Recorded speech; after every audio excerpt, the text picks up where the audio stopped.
Então, bom dia a todos e sejam todos bem-vindos. Desejamos que estejam todos muito bem dispostos e muito atentos àquilo que a mensagem que todos nós temos para lhes transmitir. Quero agradecer também publicamente à organização das jornadas pelo convite e é com muito gosto que estou aqui convosco. Dizia eu então que vou fazer uma pequena introdução, depois vou falar um pouco sobre o planeamento da reencarnação e depois falar do mecanismo propriamente dito.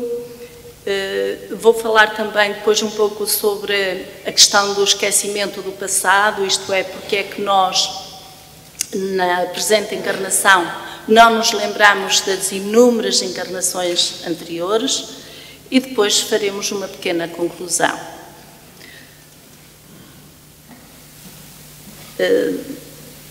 Antes disso, dizer que eu vou fazer uma abordagem nada técnica, exatamente porque imaginei que o auditório seria composto por pessoas espíritas e não espíritas.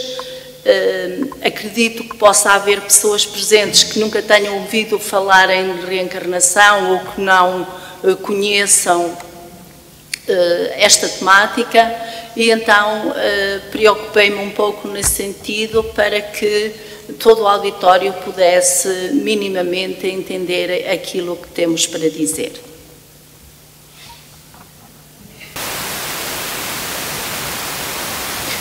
Eu começo com uma pequena frase de Emmanuel, em que diz que cada encarnação é como se for um atalho na estrada da ascensão. Quer isto dizer que o grande objetivo da reencarnação é, de facto, a nossa evolução no caminho moral e no caminho intelectual. Elas nem sempre andam juntas, mas, de facto, são essas duas fases da evolução que nós teremos de conquistar paulatinamente. A lei da reencarnação é, de facto, indissociável da lei da evolução. Nós, no Livro dos Espíritos, diz especificamente que do átomo ao arcanjo tudo na natureza se encadeia. O arcanjo de hoje começou também pelo átomo. Nós hoje temos trilhões de átomos no nosso organismo, como sabemos, mas a nossa evolução lá nos primórdios começou de facto por um átomo. E isto é espantoso, é extraordinário sob o ponto de vista biológico, sob o ponto de vista da evolução, mesmo ao nível biológico.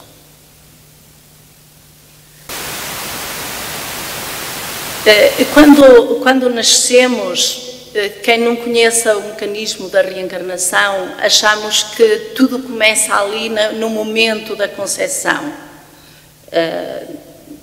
E isso, de facto, não é verdade, e ainda bem que assim é, porque, de outra forma, quem pensa assim terá muita dificuldade em entender a sua própria vida e a vida da sociedade em geral e do mundo em que o rodeia. De forma que a lei da reencarnação acaba por dar-nos uma visão de nós próprios e das pessoas em geral e da vida em geral completamente diferente e faz com que possamos fazer uma análise muito mais profunda de tudo aquilo que se passa à nossa volta. Porque, de facto, quando nascemos, nós não somos folhas em branco, nós não começamos ali. Começamos fisicamente, mas só fisicamente. Possuímos um texto que se revela a pouco e pouco, portanto, à medida que vamos crescendo, que vamos tendo experiências e formando-se completamente legível esse texto, mais ou menos no final da adolescência. De qualquer modo, os pais, os professores, os educadores, a vida em geral, acabam por lançar-nos também nesse livro, em nós, mais frases, não muitas porque a base está lá. Se não for feita até a adolescência, depois dificilmente conseguiremos adquirir uma base sólida, que o dono desse texto, portanto, nós mesmos, o único que de forma definitiva escreve nele, pode fixar, desenvolver ou apagar. Portanto, é depois, de facto, na vida adulta, que nós temos possibilidade de fazer isso, de fixar aquilo que até aí nos foi incutido, que nos foi, os princípios que nos foram transmitidos, desenvolvê-los, portanto, olhar para eles já com outra maturidade e aprofundá-los, se possível, ou então também podemos apagar alguns, aqueles que provavelmente não nos interessam tanto, por considerarmos que isso não nos leva para bom caminho. Isso vai depender depois da maturidade de cada um de nós.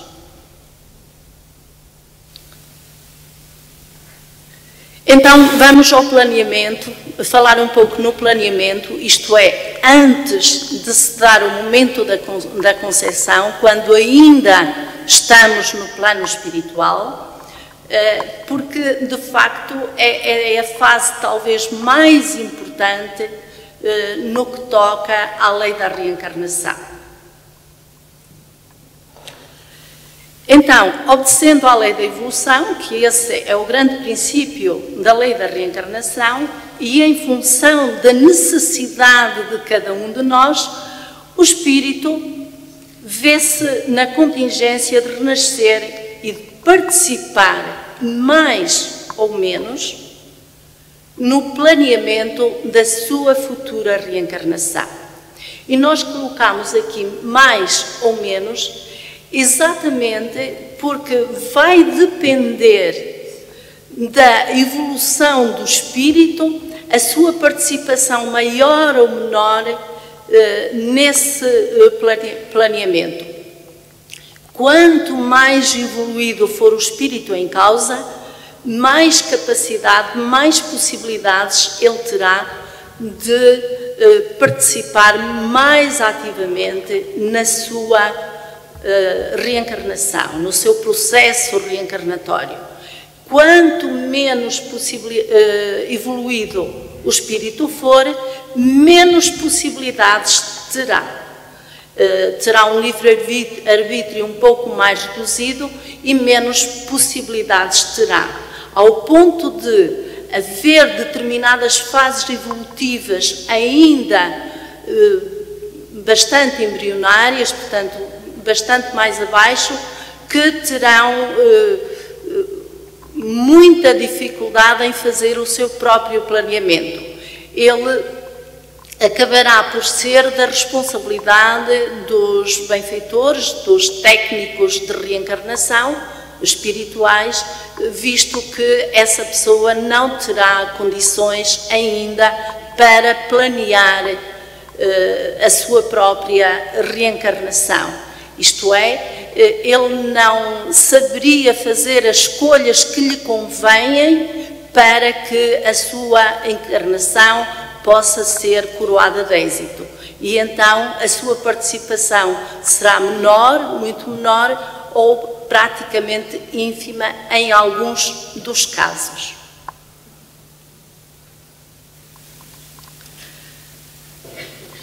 É nesta fase também de planeamento em que a sua relação afetiva, espiritual e biológica com os futuros pais, bem como as suas vivências passadas, são determinantes na preparação da reencarnação.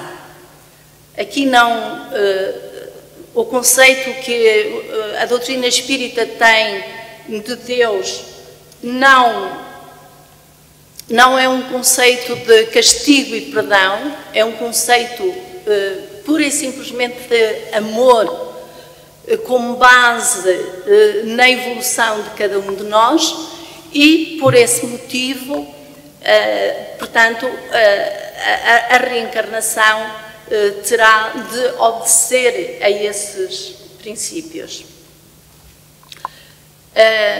Então, o planeamento envolve um processo complexo no plano espiritual e orientado por espíritos elevados e especializados nessa área. Quem não tenha muito conhecimento das atividades dos espíritos desencarnados, do que acontece depois da morte física no plano espiritual, poderá isto parecer um pouco estranho, mas de facto é assim. Nós continuamos depois da morte física, nós continuamos no plano espiritual com as competências que tínhamos nesta encarnação e ainda outras que entretanto esquecemos nesta encarnação, mas que fazem parte do nosso arcabouço intelectual de outras encarnações passadas. E nesse sentido, quando nós já estamos comodamente instalados no plano espiritual, acabamos por recuperar todas essas competências que fazem parte de nós e vamos colocá-las, como aqui, à disposição de outras pessoas, de outros espíritos que precisem delas. E nesse sentido continua a haver médicos, continua a haver enfermeiros, continua a haver todas as especialidades que nós possamos imaginar, desde as mais simples até às mais complexas. E por esse motivo é que, de facto, nós somos acompanhados por técnicos, por especialistas, que nos vão ajudar nesse processo reencarnatório. Então, esse planeamento depende de alguns fatores, o planeamento da nossa reencarnação. Depende da evolução do espírito e da lei de causa e efeito. Isto é, aquilo que eu já disse, quanto maior elevação tiver o espírito, maior participação terá nesse processo reencarnatório.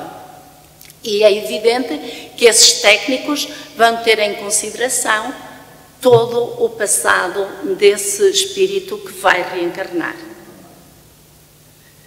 E depende também da contribuição dos pais.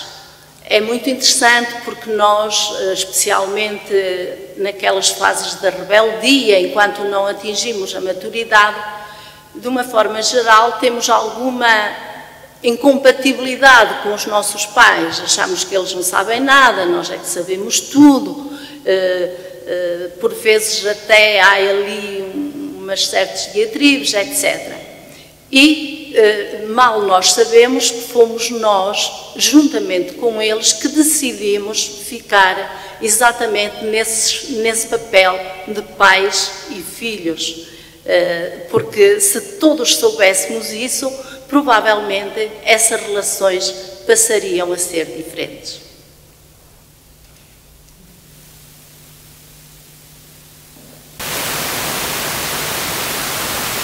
Então, uma das etapas é a autoanálise. O que é isto de autoanálise? O espírito, mais uma vez repetindo-me, dependendo sempre da sua evolução, porque é de facto muito importante isso e faz toda a diferença no processo reencarnatório, no planeamento, vai ter a oportunidade de fazer uma introspeção sobre a sua história, isto é, vai fazer uma revisão muitas vezes não especificamente só relativamente à sua última encarnação, mas faz um apanhado geral de tudo aquilo por que já passou, e para passar a entender ou a decidir até, juntamente com os tais técnicos, o que é que quer trabalhar na próxima encarnação. Quais são as prioridades que ele quer trabalhar para, portanto, na próxima encarnação. E isso, de facto, é muito importante. Prioridades de caráter geral e não particular, não especificidades que só depois na reencarnação, com o nosso livre-arbítrio, é que iremos, de facto, fazer isso a cada momento da nossa vida. Portanto, o planeamento, digamos que é um planeamento geral. Há então, já me adiantei um pouco, há então uma tomada de decisões, decidir o que é que vai fazer, e, portanto, só dos grandes acontecimentos, como já disse. O género de provas, isto é, os detalhes, são então a consequência do livre-arbítrio.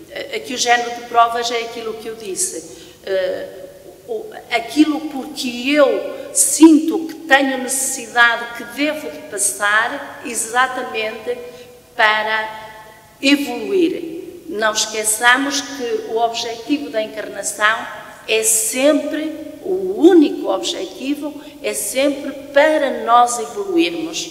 E para isso nós precisamos de ter cada vez mais ferramentas para ultrapassarmos os problemas, para evoluirmos no aspecto moral, no aspecto intelectual. E é isso que deve estar sempre em mente. E, por último, o contacto com os pais biológicos. Antes de se dar o início da reencarnação, já há, entretanto, mais do que um contacto com os pais biológicos. E aqui as pessoas poderão estar a pensar, e como é que isso se faz? Eu não me lembro, claro que não nos lembramos. E normalmente isso faz-se, portanto, nós ainda não estamos encarnados, não é? Ainda estamos no plano espiritual, ainda não temos corpo físico, os pais já têm. Então, esse contacto dá-se através do sono. Durante o sono, nós somos transportados para o plano espiritual e aí dá-se o encontro com outros espíritos, neste caso, nomeadamente, com aquele ou aquela que vai ser filho ou filha. Muitas vezes, os pais, e aqui o conhecimento é muito importante, os pais que tenham conhecimento, muito provavelmente vão lembrar-se, quando acordarem, do sonho não exatamente como se passou, visto que o nosso cérebro físico não consegue descodificar a 100% aquilo que o nosso cérebro espiritual, localizado no nosso perispírito, consegue viver. Portanto, há ali alguma deficiência de informação, mas fica sempre, e aqui dependendo das pessoas, fica sempre alguma ideia mais ou menos nítida sobre aquilo que sonhamos, e todos nós temos essa experiência dos sonhos, relativamente a esta questão específica. Estes contactos normalmente não é um só, mas são vários contactos, dependendo sempre da forma como eles decorrem. No fundo, são encontros para chegarem a uma conclusão, para que ambas as partes se entendam.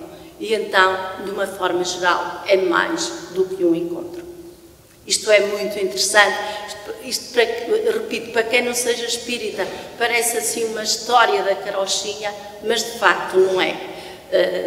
Hoje existem incontáveis trabalhos científicos sobre reencarnação, incontáveis, e quando digo hoje, é hoje mesmo, diariamente saem trabalhos científicos em todo o mundo sobre reencarnação, e quem estiver interessado em aprofundar esta matéria pode perfeitamente fazê-lo na sua própria casa. Hoje temos essas vantagens e verá que de facto isto que eu estou a dizer é o que a ciência hoje também já diz, como o Espiritismo, a partir de 1857, na sua vertente de investigação, na sua vertente científica, vem dizendo. Então, vamos para o último passo do planeamento. Aqui não vou ser também muito técnica, como disse, porque é só para que se entenda minimamente isto, porque de facto exige conhecimentos complementares que não teremos tempo para especificar. Dizemos então só que haverá uma miniaturização, uma redução do perispírito. Segundo a investigação espírita, o ser humano, nós, temos o nosso corpo físico e temos também um corpo espiritual, a que Allan Kardec apelidou de perispírito. Esse corpo espiritual, ou perispírito, não morre. Só quando acontece a morte, só acontece a morte física, e nós transitamos para o plano espiritual com o nosso perispírito. Daí que, por exemplo, pessoas que tenham mediunidade de vidência consigam ver os espíritos tal qual são, exatamente porque o nosso corpo físico é uma cópia do nosso perispírito. Então, quando nós estamos neste processo de planear a nossa reencarnação, antes de se dar o início da reencarnação propriamente dito, é necessário que esse perispírito, que corresponde ao perispírito da última encarnação, sofra algumas alterações, visto que na próxima encarnação nós vamos ter uma outra feição física, um outro corpo físico, e portanto o perispírito vai servir de molde a esse novo corpo físico. Muitas vezes até pode ser um corpo físico num outro género. Imaginem que eu hoje sou mulher e na próxima encarnação posso eventualmente reencarnar como no sexo masculino. Então é necessário que o perispírito, exatamente nesta fase, passe por esta redução.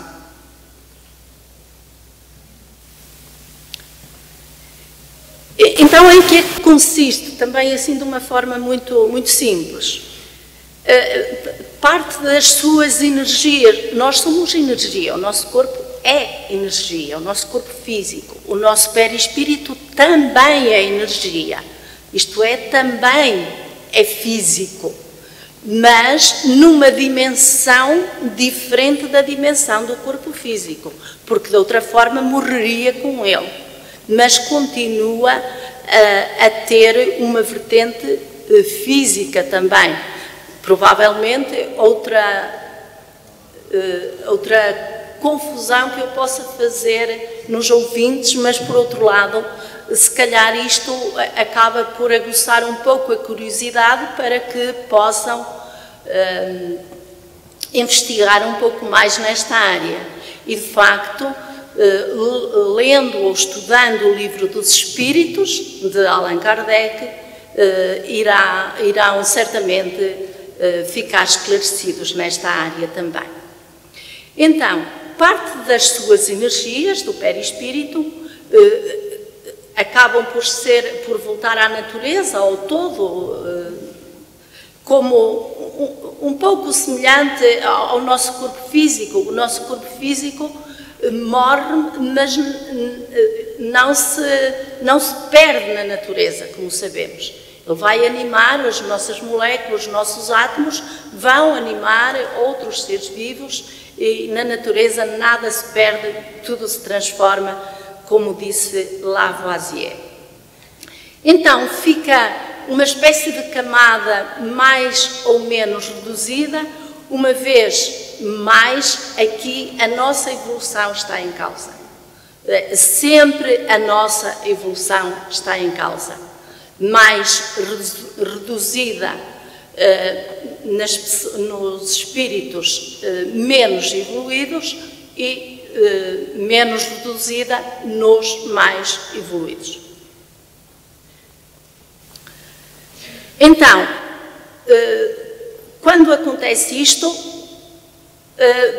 o perispírito perde o aspecto da última encarnação e vai tomando o aspecto da nova encarnação, daquela que vai acontecer, porque vai ser o molde do corpo físico em formação. Então, vamos ao mecanismo, o planeamento, vamos partir do princípio que está feito e agora vamos ao processo, ao início da reencarnação propriamente dita. Isto todos nós sabemos, como é que começa a reencarnação. O espírito ocupa o ovo em formação e dá-se então a fecundação, que é o início da encarnação. O momento da fecundação será então o início da reencarnação. E nós sabemos também que desde o momento da fecundação até ao nascimento é aquilo a que nós chamamos de gravidez, mais ou menos 9 meses. Durante este período da gravidez, que já está a iniciar-se a reencarnação, o espírito perde a consciência até ao momento da reencarnação. Mais uma vez, aqui teremos de referir a questão da evolução do espírito. Se for um espírito pouco evoluído, perde muito mais a consciência. Se for um espírito evoluído, pode nem perder quase a consciência. Portanto, há aqui um leque muito grande entre o ter mais consciência, o ter menos consciência durante o período da gravidez.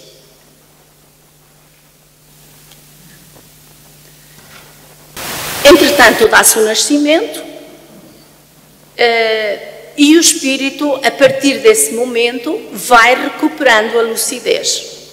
Aqui, de uma forma geral, a questão da evolução já não é tão notória, apesar de ainda ser um pouco, e nós verificamos isso no bebé, a partir do momento em que nasce, comparativamente com outros bebés que assumem atitudes, comportamentos, até entendimentos, etc., diversos uns dos outros. Refiro aqui a questão número 339 do Livro dos Espíritos e quem tiver curiosidade poderá analisar. Então, o novo ser, o que renasce, terá então os fatores genéticos do espermatozoide e do óvulo, como sabemos, mas conjugados com a sua própria orientação. Portanto, quando nós reencarnamos ou quando nós nascemos, somos este conjunto. Há, de facto, um fator hereditário, a lei da hereditariedade conta bastante, mas faço aqui uma ressalva. Como nós falamos no planeamento, é fácil de entender que estes fatores hereditários estão dependentes não da lei física em si, que é determinante, sem dúvida, para concretizar o processo, por isso ela existe, mas não esquecer que houve previamente uma preparação em relação àquilo por que o espírito deveria passar e em relação também à conjugação com os pais. Isto é, vamos dar um exemplo muito simples. Imaginem que eu, juntamente com os técnicos de reencarnação, cheguei à conclusão, para atingir determinados objetivos na encarnação, eu deveria nascer, sei lá, deveria vir a ser diabética, por exemplo, que é uma doença, infelizmente, muito comum na nossa sociedade. Então, os técnicos teriam de ter em consideração esse fator hereditário. E iriam fazer a conjugação disso com a possibilidade de materialmente, fisicamente, isso vir a acontecer. E é por isso que há essa conversa com os pais, essa escolha dos pais, precisamente para que eles forneçam ao espírito as condições necessárias para que ele venha a ser diabético, por exemplo. Isto para nós entendermos que a lei da hereditariedade é de facto uma verdade, mas o que está por detrás, o que está na sua causa, na sua origem, é aquilo que faz parte do planeamento da reencarnação. Esta lei é uma consequência e não a causa disso. Porque nós somos a causa. O espírito é o que está por detrás de tudo isso. Tudo o que vem depois, mesmo ao nível do nosso corpo físico, é uma consequência daquilo que nós somos enquanto espírito.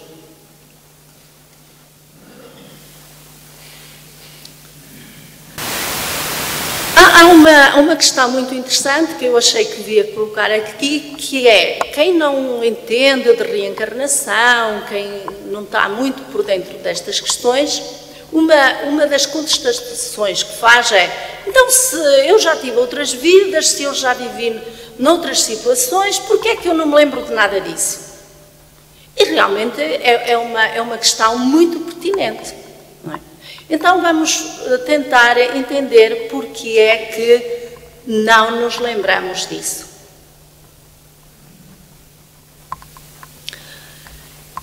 E não nos lembramos para nosso bem. E eu pus aqui entre parênteses como lidar com ódios, rancores, amarguras, brigas, desentendimentos, enfim. Voltemos aos nossos pais.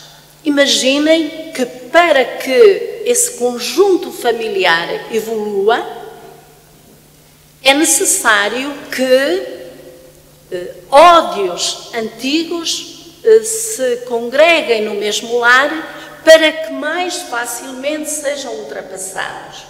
Porque é assim que a lei, aqui a lei significa Deus, atua para que a nossa evolução aconteça. Imaginem que o meu pai ou a minha mãe, ou ambos, e eu fomos inimigos figadais numa encarnação anterior, certo? E, portanto, nesse planeamento, decidimos vir juntos por esses motivos que na altura a gente falou aqui um pouco. Agora, imaginem que em dada altura da minha vida, provavelmente já em adulta ou adolescente, ou em dada altura, não interessa, eu me lembro dessa última encarnação, ou dessa encarnação, pode não ter sido a última, em que nós fomos inimigos e nos lembramos desses motivos e de tudo isso. O que é que acham que acontecia? A nossa encarnação seria coroada de êxito? Conseguiríamos dessa forma atingir os objetivos que nos propusemos no planeamento antes de reencarnar? Quem ganharia com isso? O filho? Os pais? A sociedade? Claro que não. E isto justifica, de alguma forma, ainda mesmo que exista este esquecimento, aquelas notícias terríveis que nós ainda hoje ouvimos, felizmente, raramente, de pais que matam filhos, de filhos que matam pais, etc, etc. Agora, imaginem, eles não se lembram e consideram, portanto, sabem que são pais e nada mais do que isso. Agora, imaginem que se lembravam da relação que eles tiveram em encarnações anteriores.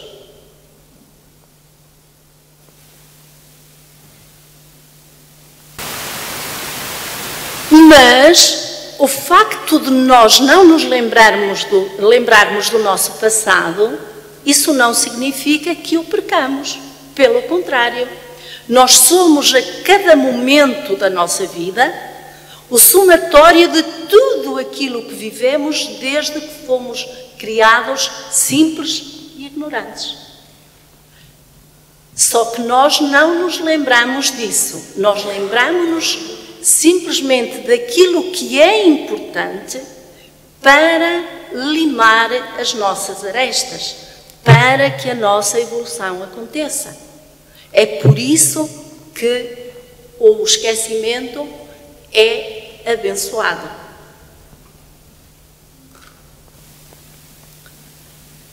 E, de facto, por estes motivos e muitos outros que a gente não consegue entender, podemos dizer que esta é uma das grandes provas da misericórdia divina.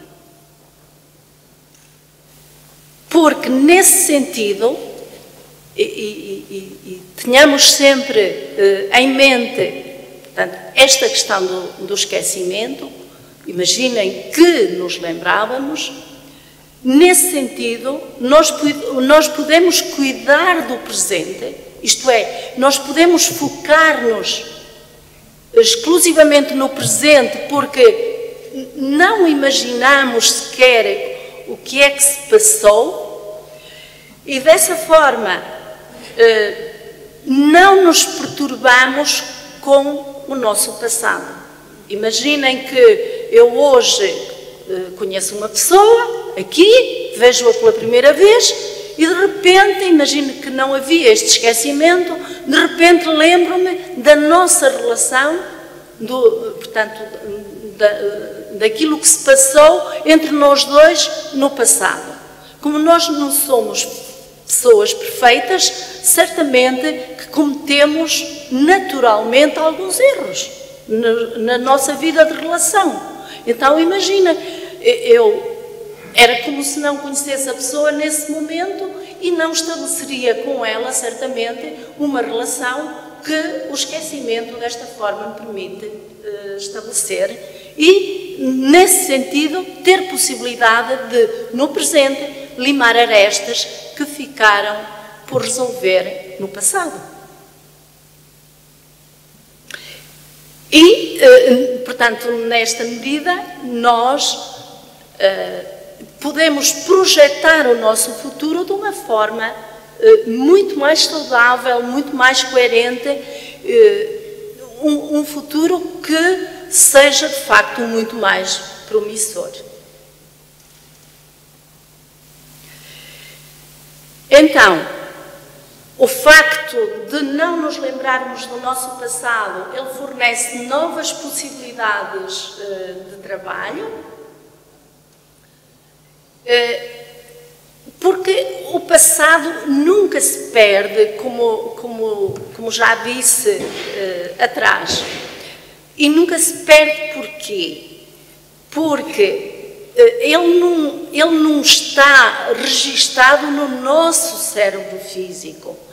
O nosso cérebro físico, que é um órgão absolutamente extraordinário, ainda muito desconhecido, e que à medida que a ciência vai penetrando nele, vai descobrindo coisas cada vez mais maravilhosas acerca dele, mas, de facto, o nosso cérebro físico só tem possibilidade de registar tudo aquilo que tem que ver com a presente encarnação. E ainda assim, como sabemos, nós perdemos muita coisa, porque a partir de uma certa idade nós deixamos de lembrar determinadas situações que se passaram connosco, mas que não se perdem e que são registados primeiramente no nosso subconsciente e depois passam para o nosso inconsciente, isto é, para a nossa faixa espiritual, para o nosso perispírito, que felizmente hoje, com as modernas terapias, nós temos possibilidade de ter acesso a essas informações sob o ponto de vista terapêutico. Pronto, já disse isto, só existe no plano material, na vida espiritual, o espírito reencontra a lembrança do passado. Isto é, quando nós quando nós morremos, o que acontece é isso mesmo. Findo aquele período em que a gente fica um bocadinho confusa, sem saber bem o que é que se está a passar, quando nós nos apercebemos exatamente da nossa essência espiritual, nós temos possibilidade de, aí sim, ter acesso ao nosso passado, visto que estamos numa situação diferente, numa situação não física, e paulatinamente também nós vamos tendo acesso ao nosso passado à medida que vamos tendo condições para trabalhá-lo saudavelmente.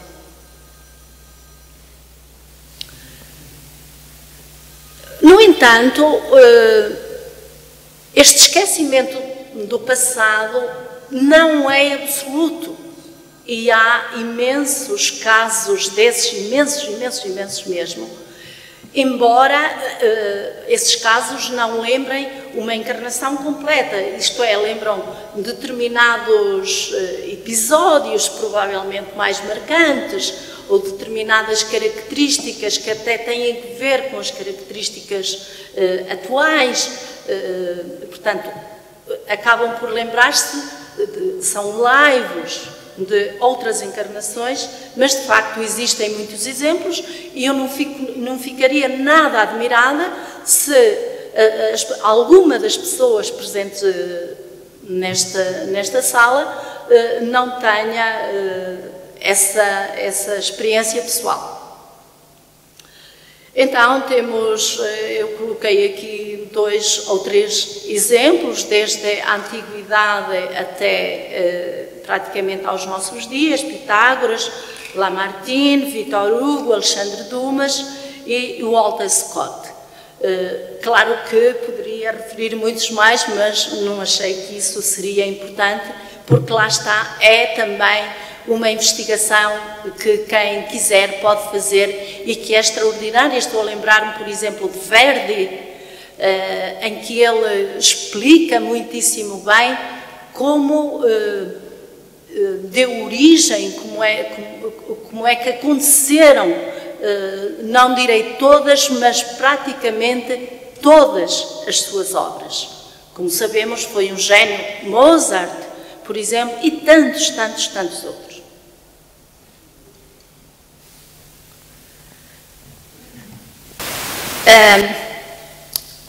A reencarnação não mostra pistas do nosso passado. Eu não vou falar aqui, por acaso tinha a ideia de falar sobre deficientes, etc., mas claro que não vou tirar o protagonismo à minha colega, que foi muitíssimo bem explicado, mas de uma forma geral, quem conheça muito por alto, quem mal conheça a reencarnação, tem uma tendência muito muito grande, eu já passei por isso, para avaliar, para olhar para uma pessoa e imaginar o que é que ela foi noutra encarnação, especialmente se é uma pessoa especial, não é? Se tem uma deficiência ou se eu sou xenófoba, se tem outra nacionalidade, ou se sou racista, se tem uma outra cor, etc. E isso é absolutamente falso. Nós nunca devemos fazer isso, porque como vimos aqui em relação ao planeamento, há tantos fatores que estão em causa que qualquer análise que nós pudéssemos fazer é sempre uma análise muito pessoal, pode não corresponder de forma nenhuma à realidade, não é? Então, o ideal e o conselho que eu daria era que não caíssem no erro que eu caí muitas vezes, que é tentar entender ou saber o que é que aquela pessoa específica foi noutra encarnação. E às vezes é alguém que está ao nosso lado, não é? O nosso marido, a nossa mãe, o nosso pai, o nosso irmão. Olha, ele tem esta característica, olha, na outra encarnação foi não sei o quê, não é? E em relação a nós também, mas de uma forma geral é sempre do lado positivo, naturalmente.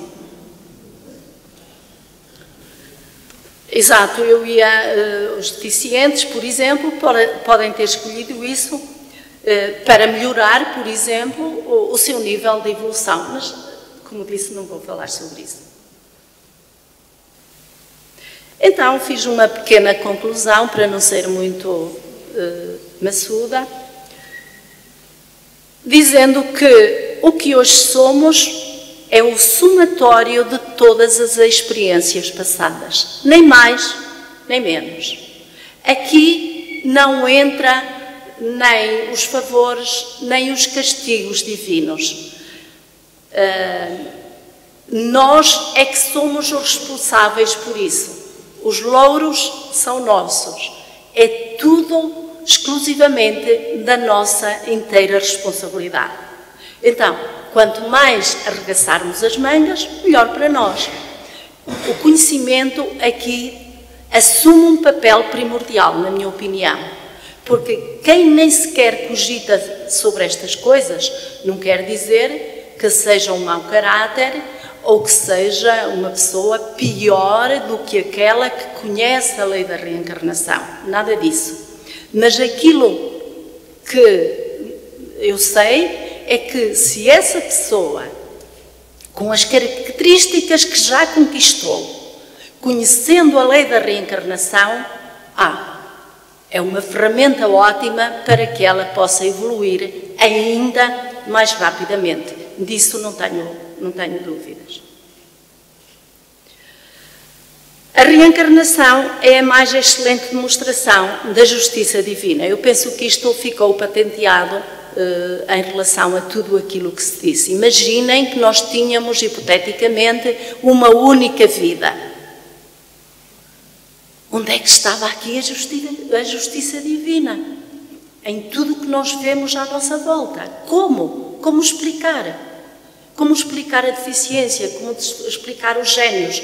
Como explicar as pessoas boas? Como explicar as pessoas más? Como explicar tudo, absolutamente tudo que se passa à nossa volta? Como? É por isso, se calhar, que há muitas pessoas que são ateias e com toda a razão. Porque, de facto, não há nada mais que possa, para além da lei da reencarnação, que possa explicar todas estas assimetrias, não é verdade?